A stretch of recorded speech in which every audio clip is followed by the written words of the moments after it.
Yeah, everybody ready? Ready. All right. Call the meeting to order. And as usual, our first order of business is to approve last month's minutes. Let's get that out of the way. I'll take a motion and any discussion. So moved. Do we have a second? Second. All right, motion made and seconded to approve the minutes. All those in favor say aye. Aye. All those opposed? Aaron, before you move on, Yeah. I'm a slow reader. Okay. If we can get the minutes distributed, I know it's Sure. Not the day not of. the highest priority, Sure. but I'm trying. Monday would be okay. I'm doing the best I can. But I will do better. Wasn't signaling you out, It did fall on me for proofing, so. probably Rose's fault. No, I can't blame Rose. I'll do better. It was Thank you. 5 pages this time around. I know, yeah. All right. And motion approved. So noted, thank you.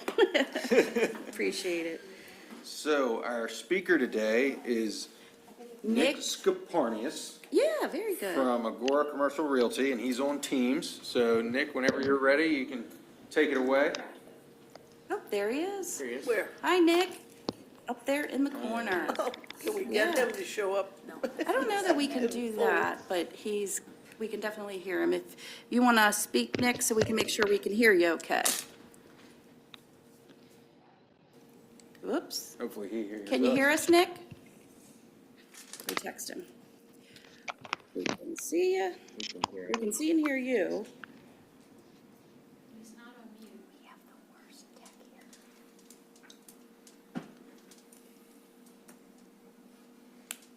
The glories of tech. Yes. Anybody hear me all right? There Yeah, we go. can hear you now. Can you hear us? Can you hear us, Nick? He's not.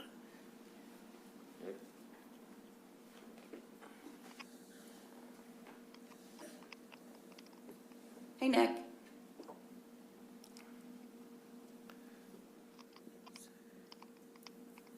Hey, I can't hear anyone. Okay, so I can see but cannot hear. Trying to think of the best way on his end. Speakers, check your speakers. Yeah, does he have, Yeah, he's got to check his speakers. and we're not muted, are we? No. Speakers. Okay. Might have the wrong audio output selected. In Teams. Yeah, because Yeah. I was on Google Meet earlier and had that problem. It switched Can to hear you. a different Yes. set of speakers. Because it depends what Zoom or whatever you use, it switches around. Can Shelley hear us? Shelley, can you hear us on your end? Now I can hear everybody. Okay, great. Perfect. Okay. On. Well, Nick, welcome, and Hello, you everyone. can get started if you want. So, Aaron, you might want to speak into the mic, just to be sure. All Can you hear across us, the Nick? Nope, still having trouble. Shelley, can you hear us? All right, so what's going on here? Yeah, hang on. I'm taking this from my phone. Let me just try to call him. Sorry, everyone, I can't hear you. Now I can hear somebody. Okay, you can hear us now? For a Can you second. hear us? Can you hear us, Nick? There we go. Now I can hear somebody. Shaylin B. Jamie, it's picking up on.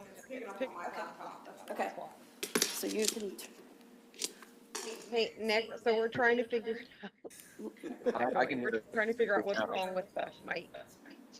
all right, you're going to have to log off, Shallon. No, I am. Okay. Okay, are we back? Okay, Nick, let's try again. Can you hear us? Gosh, Yeah. okay. Still can't hear you guys. Shelley's got hers muted, everybody else is on.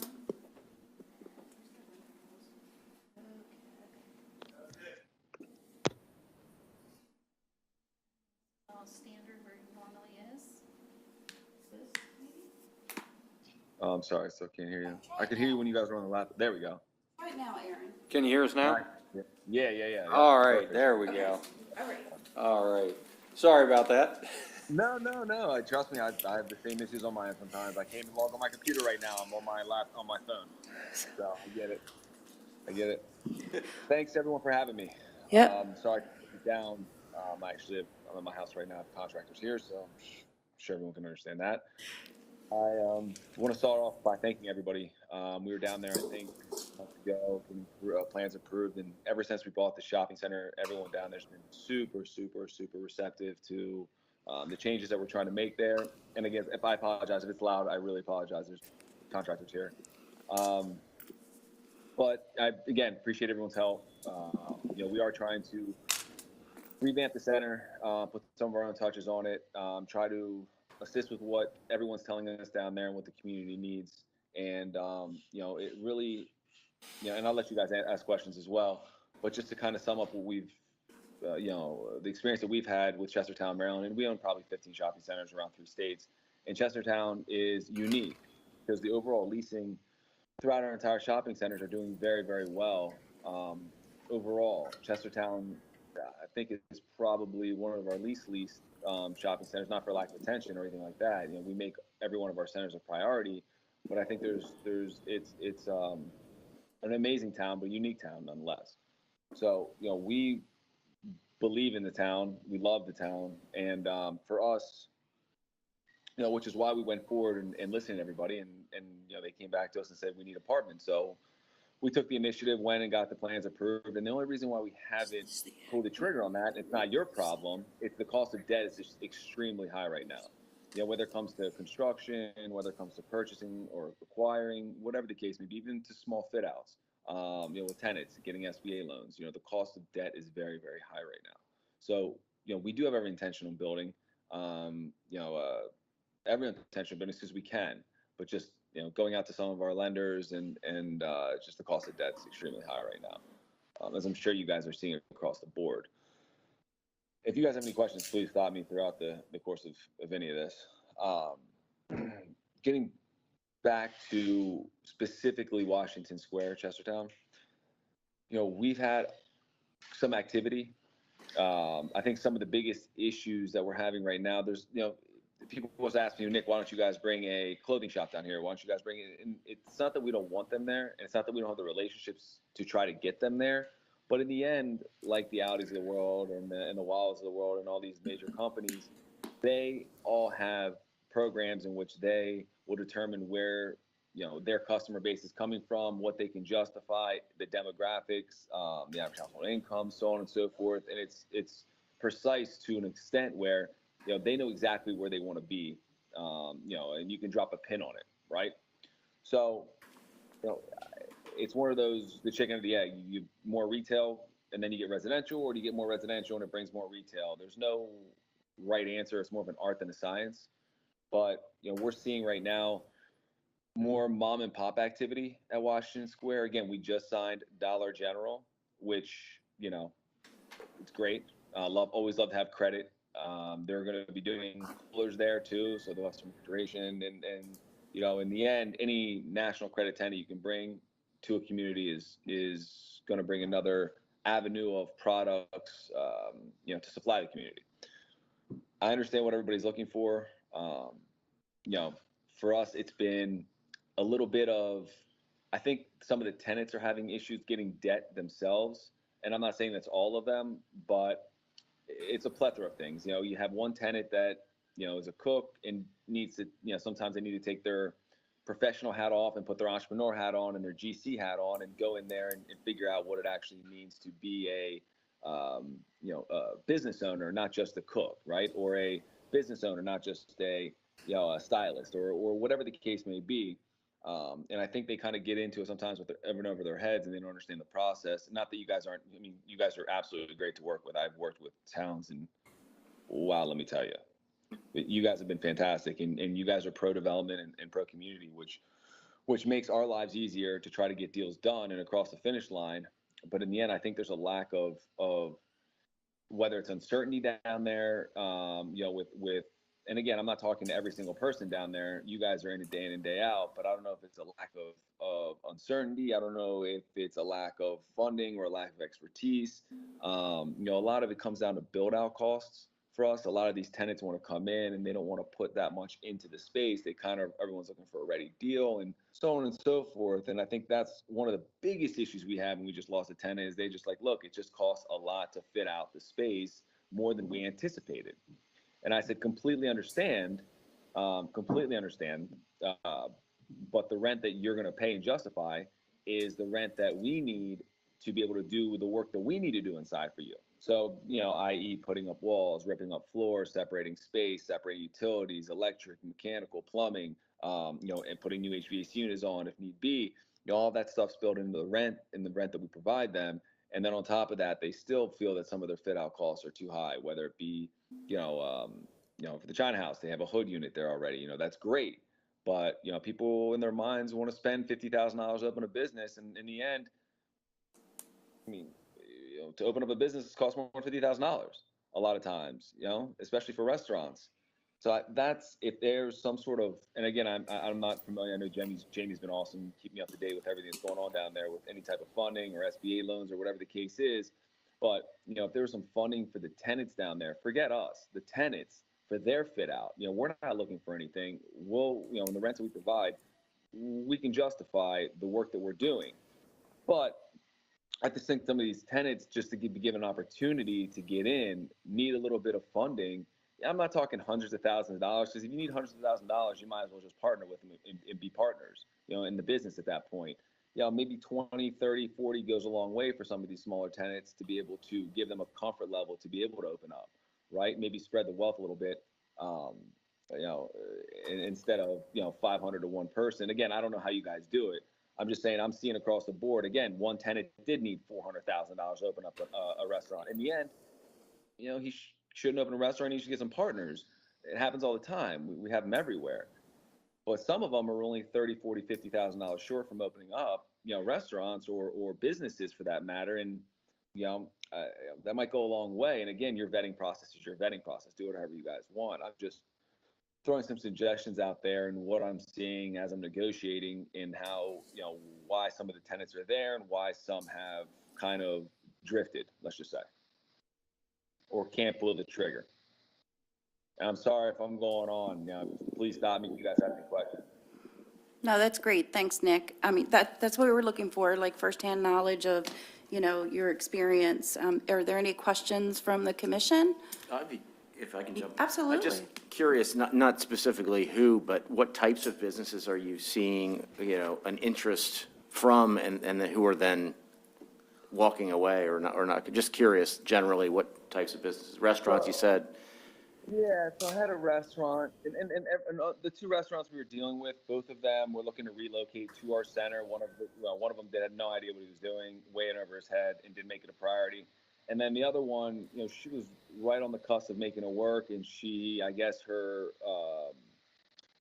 fit out cost more than she thought it would cost to do a restaurant. I mean, the hood's there, the plumbing's there, everything's there, and again, it's primarily restaurants. I think that's what a lot of the mom and pops are. Again, I have a nail salon that wants to be there, right? But it's one of those situations where he wants me to do all the work. He wants to pay his rent. And I'm just like, I can't make the numbers work at that. I can't run your plumbing for you, put your sinks in, do this, do this, do this, do this, do this. I'm like, I'm not your business owner. You're the business owner. I'm your landlord. I'll make sure the roof's not leaking. I'll make sure your HVAC's fine. I'll take care of the parking lot, landscaping, snow plow. Everything that is shopping center trash, everything, common area trash, everything that the shopping center needs to function so you can have a successful business. I said, I'm not going to go in there and run plumbing. And we've done it in the past, and we'll do it. But I'm not going to go soup to nuts, for some of ththese tenants. And they want me to separate space into some of these obnoxiously small spaces that I'm like, I can't separate space this small. I can't separate utilities. It's going to cost me $30,000, $40,000 to separate two spaces. And I can't do that for 800 square feet. I said, you're going to have to pay a rent that's you're not going to be able to justify. So it's not just one thing. To answer your question, I mean, a lot of the recent activity has been restaurants. Beverly, Lisa just took over at Beverly's. That had to stay in the community. I mean, you guys need the restaurants down there. I'm glad we found someone to take over and someone that understands the restaurant business. But we do have another person that wants to open up a clothing store. Again, very small square footage, very small footprint. We're going to try to get her in there. I was hoping, the lady that wanted to do the restaurant and move it over to the space to the China House, I would have split it, given a portion to her for the restaurant, and the other side, I would split the other 1,200 square feet and let her do an apparel store. But now I'm drawn. Do I split the space for an apparel store, or do I just leave it open and wait for someone else, because it's going to cost me $30,000 to split the space for a 1,200 square foot space? So, these are the things that we have to vacillate on, or, just, I was hoping we could make the numbers work, and she could pull the trigger and move forward, and then that would have made my decision. It would have made a decision for me. So again, these are just the things that we get to, think about as we negotiate with some of these tenants and try to work out something that works for everybody. I had a pizza guy come in, he's like, Nick, I don't have the 200. Again, do you need another pizza place? Probably not. It was more Mexican / pizza, Mex-Tex, whatever you want to call it. But, he said it was going to cost $200,000 to fit that out, full kitchen. I said, that's what it cost you. That's what it cost you. I just had another restaurant guy go in one of my other centers. It cost him $250. He put in $250. Another guy put in $800,000 in one of his centers. Revamped everything. So there's not, and every space is different, but there's no one way to just say, hey, Nick, this is how much it costs to fit out of space. Every single space is different. I've seen fully renovated spaces, and I've seen completely gutted spaces, and it's just, each tenant has their own threshold for risk and what they want to spend. Nick, I have 2 questions for you. Do you have a standard across the board per square foot rent for the space in the shopping center? No, because like anything else, it's economies of scale. So, when you're taking 50,000 square feet, you're going to be paying a lot less rent than if you take 1,000 square feet. Can you Right, tell us so- what the range is?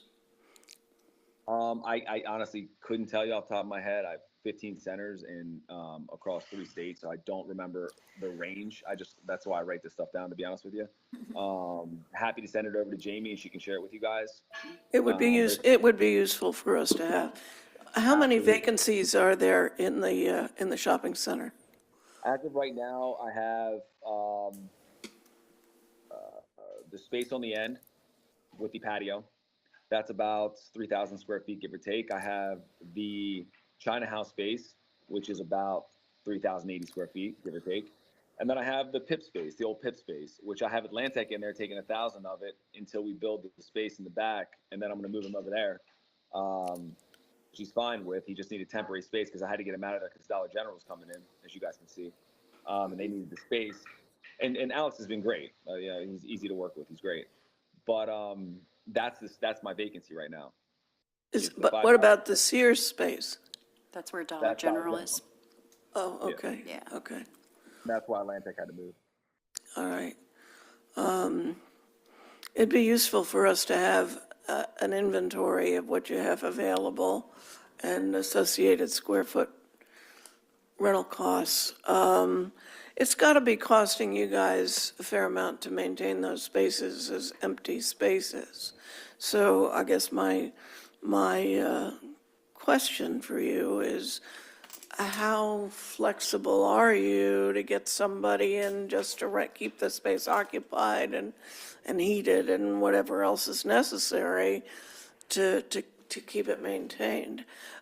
I understand your request for us to consider how we can help the businesses, and certainly that's something that's always on our mind. But as a major landlord, I'm asking, how flexible can you be in terms of attracting and making allowances for businesses that want to occupy your space?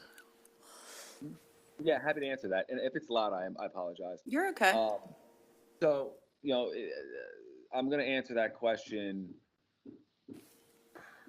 So, how flexible are we? So, everything comes down to, risk return, right? Risk reward, right? It's for anybody, whether it's, you guys, a business, whatever the case is. So, let's give you an example. CVS says, Nick, you need to put up $300,000 for our fit out, and without a 20-year lease.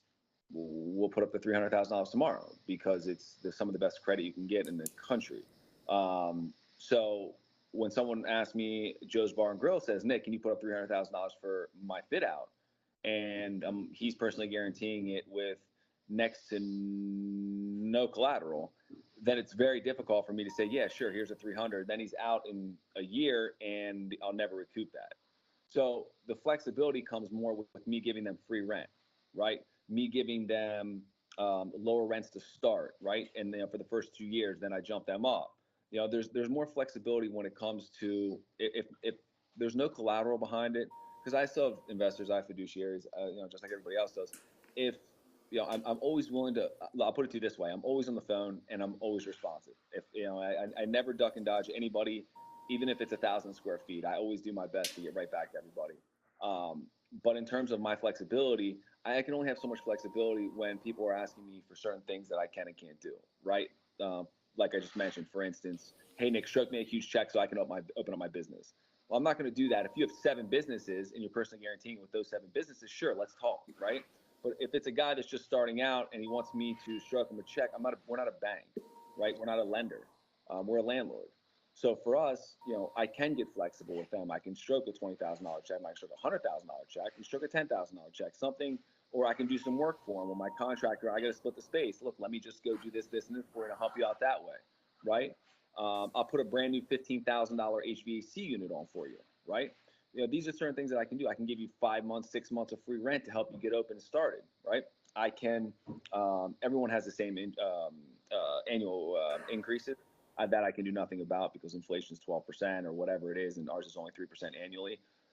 And a lot of our mom and pops, we do gross leases, which protects them, but it has to at least be 3%, so there's no negotiating there. But I can start their rent a little lower to get them in, get them making money, get a customer base, so on and so forth, build a little reserve, and then years 3, 4, 5, jump it up. And then another thing is the term of the lease. Some people are like, oh, I'm really nervous. I want to sign a 3-year lease and I want $50,000 to $100,000. I'm like, so let me get this right. For me to get $100,000 out, now I need to get that money over a 3-year period. I'm like, there's no way you're going to make the numbers work for me to be able to do that. And then on top of it, there's no guarantee behind the lease. And on top of that, you guys have to understand, there's something called furniture, fixtures, and equipment in which we'll never put money into because we can never reuse them. So, if some guy comes in there and he wants to put these fancy lights in, chandeliers and whatever the case may be, well, if that tenant ever left, we'll never be able to reuse that again. Never. If they say, Nick, can you put in an extra bathroom? Yeah, sure. We can talk about that because push comes to shove. If they ever decide to leave for whatever reason, they outgrew it, whatever the case is, we can reuse that bathroom again. So, there's certain things to answer your question that we can be flexible, and there's certain things we can't. And we do our best to get creative. That I can promise you, more than any other landlord you ever talk to. We do more to get creative than any other landlord you ever meet to try to get people in there. I hope I answered your question. I apologize if I didn't. Yes, thank you. So, if there's more questions, we can do that as well. But just to give you an idea of who's on the commission, Nick, because part of me asking you to come today was so that you could meet the commission members and the different industries that they represent or work in. So I'm just going to go around and ask each person to introduce themselves and tell them what business they're associated with. So you have an idea of who the commission is as well, and that if you needed anything, you could reach out to us. So can I start with David? Sure, probably most appropriate. David Bowman, I'm with the People's Bank, Chief Lending Officer, and I know I've likely talked to one, if not more, of a couple of your potential tenants, and I can just say we're trying our best to be able to, get them what they need. But as you stated from the get-go, cost of financing is money's not cheap these days. Thank you, David. Paula? I'm Paula Reeder, Nick. I'm an associate broker with Long and Foster Real Estate. I principally focus on residential real estate, but have done some commercial real estate as well. So I'm familiar with the market and with the experience here. And I'm delighted to hear that there is some flexibility in your approach to potential tenants. I'm Aaron Bramble. I operate a marina, which has a full boat yard and a bar and restaurant and fuel and all that stuff. So it's a lot of cross-pollinating of industries. And I do my own general contracting there for capital improvements a lot of the time, too. Nick, I'm Charlie Yathy, and I work for your neighbor, Dixon Valve and KRM, both construction and development. So I think you've maybe talked to some of them in the past, but nice to meet you. I'm Judy Gifford, and I'm a dairy farmer, but I am a avid local supporter of local businesses, and I'm like one of the few people in the world not a Prime member, so you can count on me to go whatever you open. Thank you. And I'm Dick Story. I'm a retired economic development professional with careers sandwiched around that in radio, TV, and banking. I have no great ideas for you, but one is that if you have other shopping centers, what are the opportunities of moving tenants who may want to serve a new market? Have you looked into your whole portfolio of tenants and said, who would like to come to Chestertown, center of the universe? Love it. I have, actually. We have a lot of, we have a lot of synergy and multiple tenants at multiple locations of ours. Just please keep in mind, I went to Maryland, we went to Maryland. My brother went to Calvin, who you guys met down there. We love Maryland. This was our first shopping center in Maryland. So a lot of the nationals, for me, it's one phone call because, even if it's a different real estate rep, it's one phone call, right? For some of my local mom and pop tenants, it's a little unique because I don't have that synergy. This is a 2-hour drive from me in my farthest center south. People that are working, let's just say in, Montgomery County, Delaware County, Chester County, Pennsylvania, they're not necessarily going to open up a second shop in Chestertown, Maryland. I have gotten calls from people from Denton. I got a guy called me that want to open up a diner in Denton, from Denton that want to come up here, and a couple people from down there that want to open up second shops. But it's more organic in the sense that, I don't have any personal synergy with some of my guys that would be willing to drive 2 hours to open up a second, third, fourth, or fifth shop, because you guys have to understand where we're from up here in King of Prussia. There is the amount of density up here, reminds me of Baltimore and the Baltimore suburbs and the DC suburbs. It's very dense. There's a lot of high barrier to entry. So, you can hit so many different markets by going 15 minutes up here, and being a completely different market as opposed to driving 2 hours south to a completely different market, logistically speaking, to be able to hit all your stores. So that's one of my issues in Maryland, me being young to Maryland, and being one of our centers in Maryland. You have to start somewhere, right? Are we looking at other stuff in Maryland? Sure. I'm looking at another one in DC right now. But as our portfolio grows in Maryland, I will be able to do that more as I'm doing in Pennsylvania. And then we have stuff in Allentown, Reading, Dublin, you guys name it up there, all over the place up here. So for me, it's, hey, do you want to be 15 minutes north, south, east, or west, or 30 minutes north, south, east, and west, in any direction in Pennsylvania, and you're still in a quote unquote sub-market of the market you're in, or right outside of it.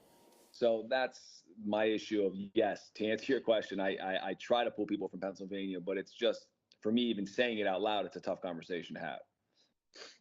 Sandy? I'm Sandy Scott. I have a mostly women's boutique in Rock Hall, Maryland, which is about 20 minutes from Chestertown. Okay. Nice to meet all of you. Thank you. Are there any other questions for Nick before we let him go? Because anybody from the audience have any questions? We have the Chamber of Commerce here, the Kent Cultural Alliance, the Kent County Public Schools, as well as Shalyn, Katie, and Rose from our office, just so you know who's in the audience, Nick. So, thank you. Yeah, Thank you, everyone, so much for your time. I really appreciate it. Thank And you. all of your help. Thank you. Honestly, all of your help. You guys have been such a big help down there. It's sometimes tough to go into a new neighborhood, and sometimes you're welcome, sometimes you aren't. And it's you guys have all been great down there, and really appreciate. I know if I can speak for myself and at least my partners that you guys have been outstanding to work with. So again, really appreciate all your help. Thanks, Nick. Yeah, you can. Thank you all. Thank Thank you. you. All right. Next, we'll move right into staff reports. So whoever would like to go first can. Yeah, you want to go for Shalyn? You good? Okay. I can. Okay. Good afternoon. Good afternoon. So my first update is on September 26th, production crew from WBOC came to Chestertown. It was a lovely, rainy, chilly day on September 26th. They were filming a segment for Delmarva Life. So they came and they interviewed Chris Serino in front of the Sultana to discuss downrigging. We had an interview with Chris Sade, who's the director of River Arts, to discuss the River Arts studio tour that's coming up 2 weekends this month. And then I supplemented them footage or photos from Rock Hall's Fall Fest so they could talk about that. So that should be going live any day now. It's supposed to be like a 4 to 6 minute segment. That's going to go on their website, on some of their TV channels for WBOC. We will get the links. We'll be able to share them on social media. It'll live on their YouTube channel forever for WBOC. And we also went to White Swan. White Swan was not decorating for fall yet, so I reached out to their new innkeeper, and she went ahead and decorated the whole front of the White Swan. So we were able to get really good B-roll that was very fall festive. And they were so excited to hear about the Dickens Festival. WBOC is coming back mid-November to do a segment just on Dickens for free. They're not going to charge us for it at all. They just really want to do it for Delmarva Life. And then they're going to be back in the spring to do a segment that we're going to hopefully base in Rock Hall for their outdoor Delmarva segment. So it's kind of a Delmarva Life for fall events and then outdoor Delmarva in the spring. So that's pretty exciting. And it was a lot of fun except for the rain and the cold, but it was still fun. Jamie and I attended the MDMO retreat that was last Thursday and Friday in Harford County. And then the two things that were mostly discussed was the FY24 grant and the co-op opportunities that come with that, and short-term rentals, which we have all discussed. Jamie and Rose have been working tirelessly on the short-term rental issue. And then the takeaway just from that meeting was that it's definitely not just a Kent County issue. Every county in the state is talking about it, working on it, trying to figure out a system, what to do. So it's definitely not something that's just Kent County.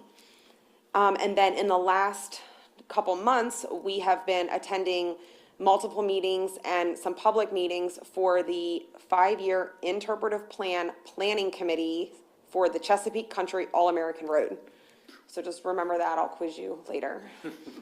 Rose has, I think part of the process was getting new branding and a new logo. That was unveiled about a month ago. Jamie and I went to the theater in Easton where they presented that. The logo prior to this canvas back duck was a goose. I think before that was a crab. But it was a lot of surveys that went out, a lot of voting, a lot of input to come together to get this logo. They're coming up with a whole new 5-year plan on, how they want to take the All-American Road farther and, what we can do with it, use it to bring more people and different groups of people to the area. What's an All-American Road? It's a national designation. And it goes from Cecil County all the way down, all 9 counties are included in it. So what's the last one? Is it Wycomico? No, Worcester. Somerset. That's the last one. I always get confused right in there. But it's all 9 counties on the Eastern Shore, but it is Shalyn said, a federal designation. Before it was a state designation, and now it's federal for the Does it Eastern follow Shore. a specific route? There is a specific route, and you'll see, I've seen some of the signs on 213. Some of them say Chesapeake Country, but then other ones are they're not very big. I mean, now, when I ride by them, they look this big. They might be a little bit bigger, but they literally say All-American Road. And currently, it's just like a red flag with some stars. But the new ones should look like this with the new logo and everything. So that's part of the process. So much nicer. That's yeah. part of the process they're looking into is awareness and state highway. marketing and Yeah. state highway and getting all new signage and interpretive panels, in different locations. Rose and I actually went around all over Kent County to try and find the panels that existed in Kent currently, what kind of condition they were in, because we had to decide which ones should be replaced first. Rose found some areas that were supposed to have signs that had none. We found some that were in pretty bad shape. We found some that were in great shape. Poor Rose, she said she was on a wild goose chase looking for this goose logo and didn't find any in the locations that I sent her to. So it's all, I just want to let you guys know we're kind of in this process, figuring all this out. The next step is focus groups. which we've been assigned different focus groups to discuss the programmatics of the interpretive plan and the organization of the interpretive plan. So that's the next set of steps that's coming. So how do they decide which roads qualify? That was all at the state level. Right, Yeah. I don't know what it means, like, to be a country. It's all state roads, like 213 down Route 20, so. Is it all state roads?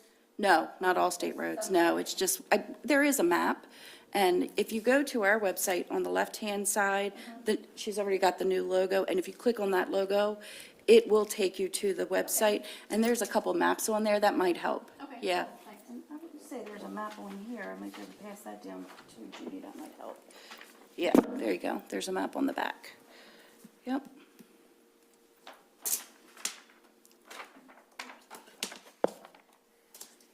Yeah. Is that different than the signs that say scenic byways? Very circuitous. Yes. Yes. So Yes. there's Chesapeake Country All-American Road, there's Scenic Byway, there's the Underground Railroad, Yeah. and then there's Harriet Tubman. There's actually quite a few. And Jamie and I are still, Trails and, yeah. we're trying to figure them all out still, honestly. 'Cause I always recognize the scenic byways, but I've not heard of this one. yeah. And, Gail Owings is the director of the Eastern Shore Heritage Area, Stories of the Chesapeake. And, she kind of gathers all the cats. And so she is trying to help us understand how each organization works with because there might be an Ishi meeting one week, and then the next week there's a Byways meeting, and the next week there's a All-American Road meeting. And honestly, at first, I was just like, wow, I'm not sure how they all work together. And I'm not sure I could explain it. I do understand it better now, but I don't know that I could articulate it very well. That might be something we do, is get Gail to come in and talk about it a little bit more with the group. But she's been living and breathing this stuff since she was in planning here at Kent County. So she's a great resource. Anything else? That's it. Okay. Any questions for Shallon? Let her go that quick. Jamie.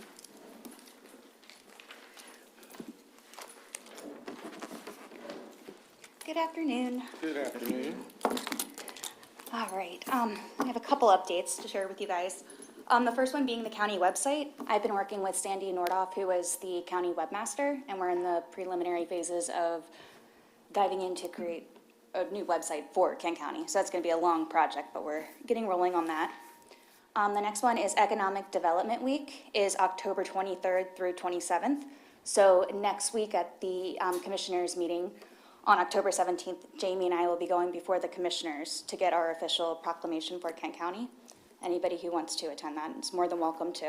What time is that meeting? 6 p.m. Say 3 o'clock, 8. 6 p.m. Yep. Tuesday, the 17th. Is there anything besides the proclamation that goes along with that week? Yes, there's other items on the agenda. What I mean for economic development to make it. Not at this time, no. Okay, it's just a proclamation. Yeah, at this time, yeah. We've long discussed trying to do Economic Development Week with business visits and things like that. Honestly, we just haven't been able to get there with the workload. I just have no idea. Yeah, I've never heard no, of it before, exactly. so it's Oh, yeah, yeah. new to me. Yep, yeah, they do it every year. I want to Comes in your say, form. Yeah. how long's it been, Dick, that they've been doing that? Probably 25, 30 years? Something like that. It's been a while. We'd certainly be open to brainstorming some ideas for next year, though, absolutely. So maybe we can do that at a later date.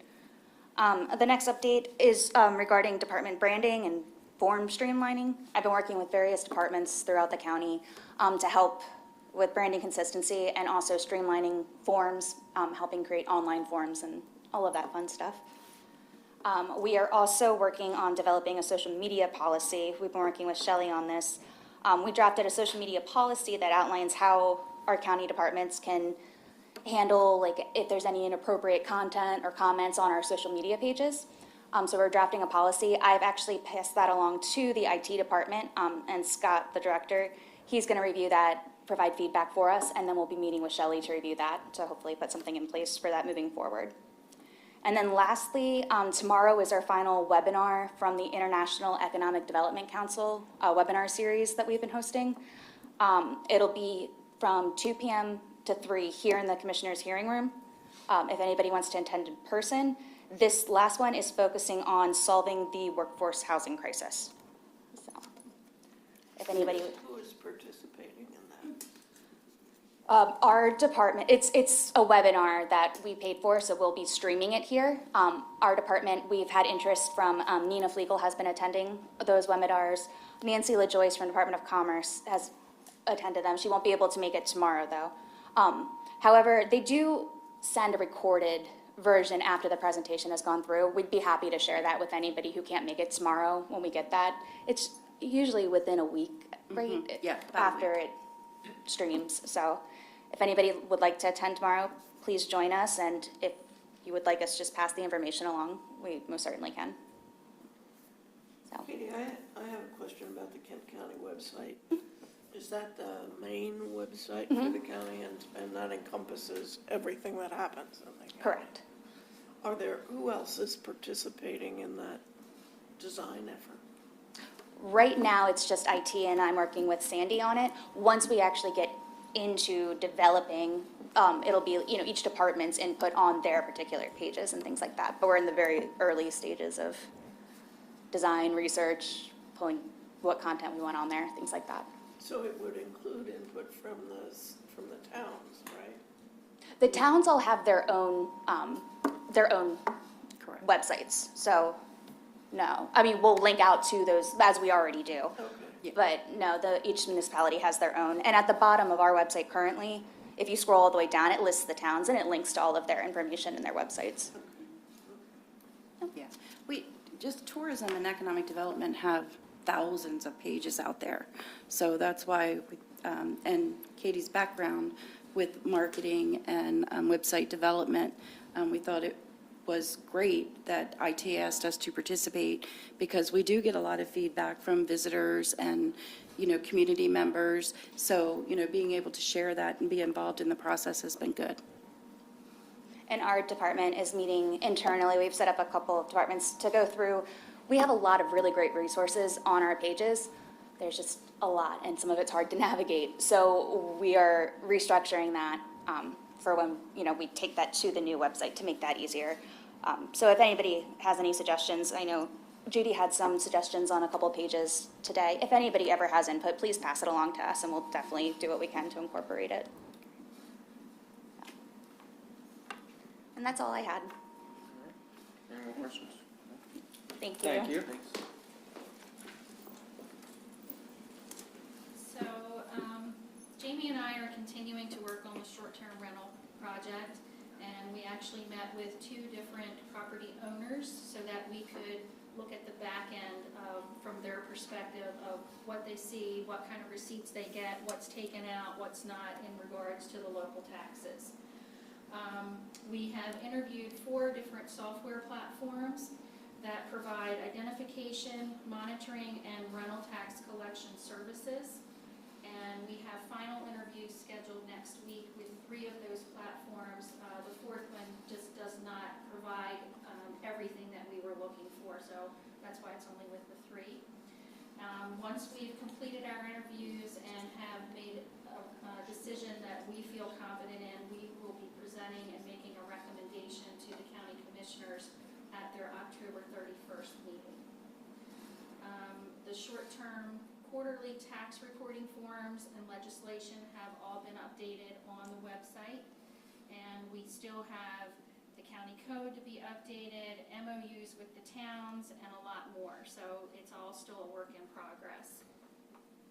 I did want to mention last month's meeting, in case anybody had trouble accessing to view it online. There was a little computer problem, mostly user error, and it caused a delay in it being posted. It is posted as of last week. It's on there, so hopefully if you have any additional problems, let me know, but it's there. And tomorrow evening, our office will be attending a reception for the Kent County History's Digital Scholarship in Museum Partnerships exhibit, and that is at the Washington College Center for Environment and Society at the 210 Cross Street location. And it's to celebrate the 5 Kent County museums with panels, audio clips, virtual tours, and other digital content that was created by Washington College students for each of those museums. The museums that they've completed so far is Sumner Hall, the Waterman's Museum, the Wharton Point Schoolhouse, Betterton Heritage Museum, and Kent Museum. And that exhibit will be open on First Fridays, Saturdays, and then special event weekends through December. So, and it's a pretty interactive exhibit that they've got set up, so if you get a chance, if you're down around town on First Fridays, check it out. Question, Rose, the bids that are proposals you're evaluating, you've got 4 now down to 3. You'll make a recommendation to the commissioners at the end of the month. Is there a role for the commission to play in that process? We won't have another meeting for the commission to vote, so I don't know. I don't really see, I don't see how we could make it work timing-wise, so. Not even a special meeting? It's something to consider. I mean, I'm glad to share the spreadsheet with everyone once we get it done. And that's our meetings this week or next week are to confirm our understanding of everything in the process. So we want to make sure the message we heard was the way we understand it. So. So the recommendation to the commissioners will be to acquire one of these software packages. Yes. And install them, and who will manage them? Our office is going to have to be involved, but finance will also have to be involved because the tax collection will come through them. And we've met once with finance about a week and a half ago, and we will meet with them again before we make the recommendation. So there are over 100 short-term rental. Closer to 300. 300. So that substantially increases the administrative burden. Not really, because people can people who rent properties for short-term rentals can register their own account, and then they will be able to get online and fill out their reports, their quarterly reports, and pay online. Currently, they have to do it manually. They can do it, we put a fillable form, but they still have to print it out, sign it, and then send the check in with it. It's still a manual process. This should streamline the process and allow us to get better data quicker and hopefully reduce some staff time. What Rose has been doing with the identification, spent countless hours trying to identify properties. We've done, obviously Millington had 1, so that was easy. Betterton had 12. And then she's started working on Chestertown, but she hasn't been able to get through Chestertown just because of the amount of time it takes to do this research. These software platforms do this research for you. It's artificial intelligence, machine learning, and they identify them. And then from there, we can send out letters to the property owners. Make sure, first thing is education and awareness. Do you know you need to be paying this tax?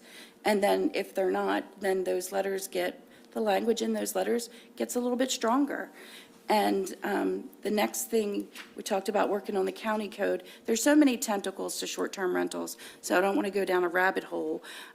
But, the next thing is to update the local code. The local code still references an old annotated Maryland code reference, so we need to update that.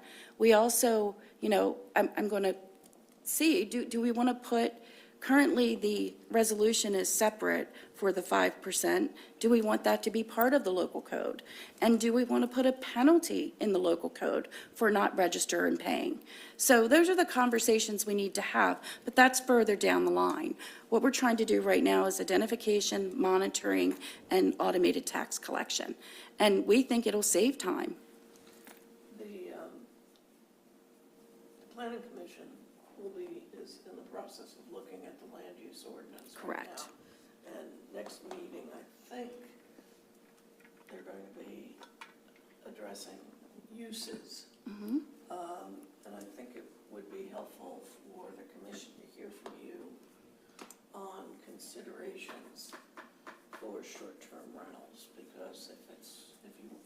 are thinking, but the current code needs tweaking. Well, there's different codes, so there's the land use ordinance, and then there's the Code of Local Public Laws. Right. That's the one that we're working on. So, and I have talked to Bill to make sure that everything's going to work together, and it seems that the way the proposed changes seem to line up well. Okay, good.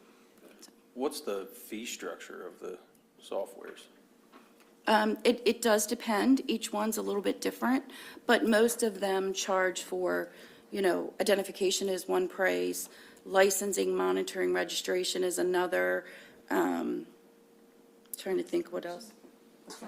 Tax collection is another. So we're trying to make sure that we're covering identification, monitoring, and tax collection. That's what we're focused on right now. When you get into registration, licensing, you've got 5 municipalities and the county, so you've got 6 different codes. So that's a little more difficult. Are we going to try to do that, incorporate some of that? Yes. Are we going to be able to do all of it? Not sure at this time. So that's why we're only focusing on those 3 to begin with. So if this gets implemented. When this gets When this implemented. gets implemented. Uh-huh. Who's responsible for enforcement? So the enforcement really comes at the municipal level and the county level. And that's going to be a decision for each planning bodies, what they want to do, what the county wants to do, or what those 5 municipalities want to do. Enforcement starts there. So some of it's already in their ordinance or their on their resolution. The town has a resolution that says if somebody is renting a short-term rental and doesn't pay, they can charge $100 per day, and each day is an additional occurrence. So then it would be the town's responsibility to enforce that. If it's a county property, it's going to be on the county. Does that help? Yeah. TBD. Yeah. And there's a lot of components to it, like the code changed at the Maryland level, and we didn't think to go back and look at it. So now that we're looking at it, we're like, okay, now that needs to be updated. So we're just trying to cover all those bases. Cool. Okay. All right. I do have a couple updates real quick. The Gillespie event yesterday, which was the National Precast Association meeting, and it was precast days at Gillespie. It was very well attended from 9 to 2 yesterday. We got a plant tour. Paula was there. Paula and I were able to attend. It was pretty impressive to see what they do over there. I mean, obviously you see the stuff when you ride by, but actually to see how it's cast into the molds and everything was really cool. So we appreciate that. Then I wanted to mention that our department does now have a county car, so when we run out to deliver brochures and such, we have something to grab and go. So should be a big improvement for us. It's a time saver. And it was a car that the detention center had, and they weren't really using it. And like I said, we run all over the county to deliver brochures or, whether it's to visit a business, things of that nature. So it's really going to make our life a lot easier. What kind of car is it, Jamie? It's a Ford Focus. So there are times where if we need to take a display, we'll have to borrow a bigger vehicle. But for the most part, we're just running a box of this here or going to a meeting. So it should work out well. So I'm excited about that. The last thing I wanted to mention is that Washington College is having a meeting tonight about the TEDCO grant for the makerspace. And that's this evening, and I will be attending that meeting as well. For the makerspace? Yes, so Washington College got a grant from TEDCO to do a feasibility study for a makerspace, co-working incubator, but they want it to be a community space. So the idea currently is the old Dixon Valve property at 800 High Street. Somebody said the pipe yard? Okay, pipe yard, which I don't know that term, but on a piece of that property to build an incubator there. like a business incubator. And maybe not build, maybe renovate, I'm not sure, Judy, that's a good question. I don't know, there's a building there now, am I correct, Shalyn and Charlie? Okay, yeah, because not in the big building, yeah, it's like behind there. Well, Yeah, when Middle you building. pull in, there was the main office and warehouse, and then there was kind of like a little gap. one that's shaped like the roof Yeah, is and shaped then there like. was the pipe yard, and then after the pipe yard was the old athletic center. Right. So I think it's kind of in the center of that, like, space, but I think it's like. Hopefully we'll learn more tonight, because I've even went and looked, and in my mind, I still couldn't visualize, like, what part are they talking about? So I just need somebody to show me. But it's exciting, because they do envision it to be community, students, professors, entrepreneurs, startups, and it to be a space for a community to come together, which would be great. So this grant and this plan, feasibility study, assuming that Washington College has a positive outcome that says, yeah, we ought to do this, then presumably that effort would result in the current hot desk center I'm hoping that that could be, potentially moving to the new space My and hope being is that- enlarged. my hope is that it could be incorporated within, but, that's all to be determined by this feasibility study, because I do think it would be better operated not by government and, be, by Washington College. So my hope is that we could incorporate it in there. And that's been communicated Oh, to yeah, Washington College. yeah. We actually, and we visit, as a group, we visited OpenWorks in Baltimore, and OpenWorks is providing some technical assistance for the feasibility study. And then if the project goes forward to, implementation or design, OpenWorks provides some technical assistance on that end as well.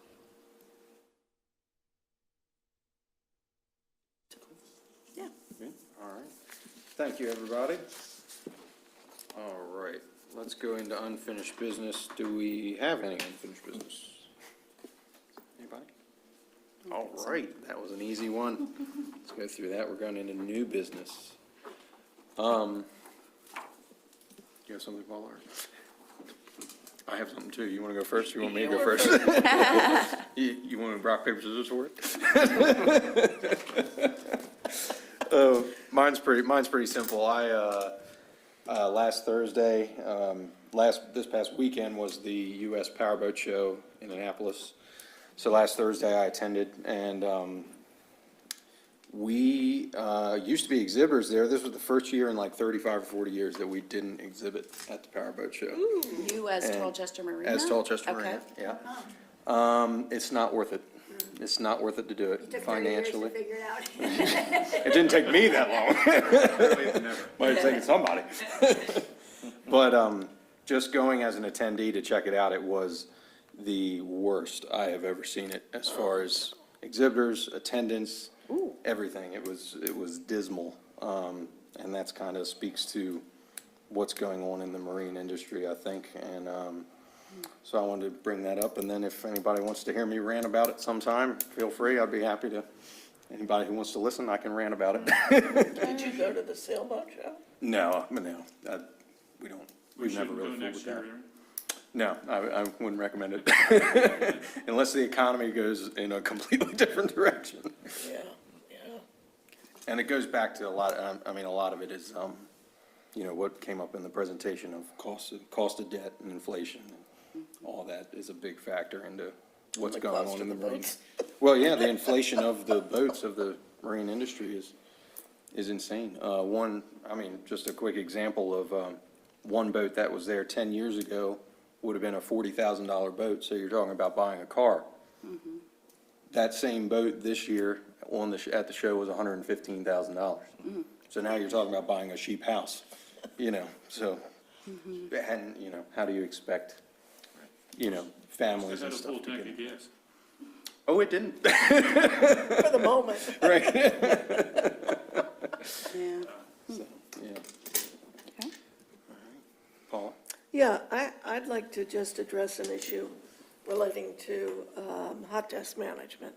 Let me give a little bit of background here. I see the hot desk operation as a very valuable operation in Chestertown for business owners or small professional offices to have a space they don't need to occupy 100% of the time, that they can rent and manage their business from. And I see that in the context of particularly what Washington College is doing now as sort of an incubator for that. And I think it's a function which the department has taken on as something very valuable to the economic development opportunity and enhancement for the county at large, for however long that takes. Now, I don't know how many of you are familiar with the hot desk thing, but the county does collect rents. The county not, Currently. if we manage it, we don't touch that rent. We manage it, but we don't get the rent. The rent goes directly to the county. One of the things that is not happening at that facility right now is county-funded cleaning. And I was very disturbed to read that department staff are cleaning that facility now, which I think is entirely inappropriate, and I don't understand. You know, every other cleaning People here function. today, Yes. this staff, This staff. there's no staff of the hot They desk. volunteered to There's do no it, they staff. weren't required to do it, but that's how it's getting cleaned. And how much is the rent? I don't know what it is. It's $1,100 a month. So it could be for cleaning. The county pays for that. Oh, no, the county pays $1,100 for the space. Oh, They are renting the space, but they Yeah. get rental income from the and occupants. how much is that? It varies It month varies. from month, but about 1,400. But there's other Expenses. expenses. There's electricity, there's water and sewer, there's supplies. Just trying to think if that's a water and coffee service. And this has been a transition over the last 6 to 7 years now, because it started in 2017 with the Eastern Shore Entrepreneurship Center and Mike Tilke's group. And he ran the hot desk. In 2022 is when the Eastern Shore Entrepreneurship Center Board of Directors decided that they wanted to get out of the operation of the hot desk. We felt that it was a valuable enough service to continue on and operate it from the county level, as well as, the 3 other locations did as well, Denton, Salisbury, and Cambridge, thank you. So we took it over. There was some concerns about, how are we going to handle the cleaning? How are we going to handle water service? How are we going to handle collecting membership fees? Because before, when ESAC had it, they collected all the membership fees and used that money for and they were paying for the cleaning fee in this case, and the water and coffee service and a couple of other things. When we took it over, it was just, it just became a lot of hurdles to overcome.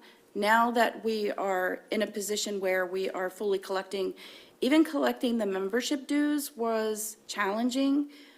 Now that is worked out with the Office of Finance, and we're collecting the membership fees through a new system, and everything's going well. Maybe it's time to revisit the cleaning now.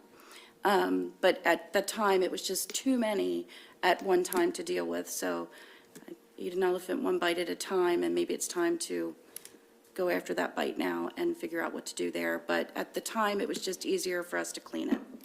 Well, I'm asking the commission to ask the commissioners to appropriately fund third-party cleaning of the space and not charge the department. I mean, the county pays cleaning for every other And certainly facility. not have staff who are professionals. Exactly. Except in a really rare emergency, but in an ordinary, we're not a cleaning service. You guys clean up pretty nice. But I think this ought to get the point resolved. Paul is leading to is that whoever's collecting the rent should be taking some of that rent and paying for the services. It's just another expense. Yeah. And it shouldn't be charged to the department's budget, Yeah. because we've got enough to spend our money. had we had a cleaning service? When ESAC was doing it, they did. They had someone clean it, and they paid them, I guess, on a 1099. Have any idea what that charge was? I think it was $100 a month, $50 every The 2 whole weeks. facility? So it was $100 a month. That was another, it's a longer story, but again, I, point well taken, and I will definitely revisit it again and put something through to the county commissioners. Another thing that did happen this year is we're collecting more rent than we were in the past. So, maybe now is the time to go and say, we need to have this. But the cleaning service through the county, it was a lot of money. It was like $350 a month and in the beginning. So I don't know if we can revisit that or if I just need to get 3 quotes from cleaners, because I do understand there's some vendors that do cleaning for Airbnbs that might be interested in doing it. So if I can get 3 quotes, then I can present that to the commissioners. I just find the whole thing amazing. I wouldn't expect to see my economic development director emptying ashtrays. Should be no smoking in there anyway. True. There is no smoking. Yep. All right. Okay. Anything else? I do have a note from Bill Mackey, and I apologize, I forgot to read it earlier, but this is a commercial construction update for the commission. New commercial construction, so Growmark, formerly Southern States at 12207 Massey Road, received final certificate of occupancy for a warehouse and office. The project provides 10,800 square feet of new warehouse space and 1,200 square feet of new office space. So I wanted to share that good news. Warehouse was 10,800 square feet, and then 1,200 for the office. So, welcome. And that was a decision out of the planning commission for reuse of existing space? I don't know what the process was for Not that, the so planning I would commission, be, the planning office. it says new commercial construction. So I don't particularly know, like, the process for that. So, but it's final certificate of occupancy. So they must have constructed it already. It looks like, because it says construction, I would say yes. Cool. I may be coming off as the grouch of the month, but I've noticed that a lot of the ribbon cutting and groundbreakings are like 5 o'clock on Friday, which for me is not the best sign. Is that just a coincidence? Honestly, we work with the business owner as to what It's works. their call, but Yeah. Sarah and I just had that conversation this morning at breakfast. Yes. Never have networking events on Fridays. Yeah. Unfortunately, we Yeah, do we what the businesses ask us to do, and First Friday is a thing here, and they obviously don't understand it, and they want to coordinate First Friday and the opening of the grand openings or the ribbon cuttings, and make it so that people can come and see the event. I mean, we had to do double duty because I was at Echo Hill at Votes on the town dock, and Jamie was covering Jerry Mose with her crew, and with that, I don't know how we would do it without each Right. other. Right, right. But we have to divide and conquer all the time, and Yeah. First Friday is definitely a thing that people try to capitalize on to increase exposure for their businesses, so Yeah. we just do whatever we can. I know when we get the calls, we try to say the best days are Tuesday, Wednesday, or Thursday. We try to stay away from the first day of the week and the last day of the week. But, sometimes they insist and there's not much control we have. Particularly the downtown businesses. Yeah. So they're capitalizing Good on point. First Friday. Other businesses, we've done mixers or. We've ribbon done cuttings, and Saturdays. it's on a Thursday at 5:30 or 6 o'clock, so we try to spread that out, but Yeah. it's really at their, whatever they want. Well, on weekdays, I assume most businesses who are opening want to capitalize on people being off work. Correct. So So we suggested a staggered, so a 4 o'clock ribbon cutting at one and a 5 o'clock ribbon cutting at the other, but neither wanted to take the 4 o'clock because then people aren't off work yet. And so then it was divide and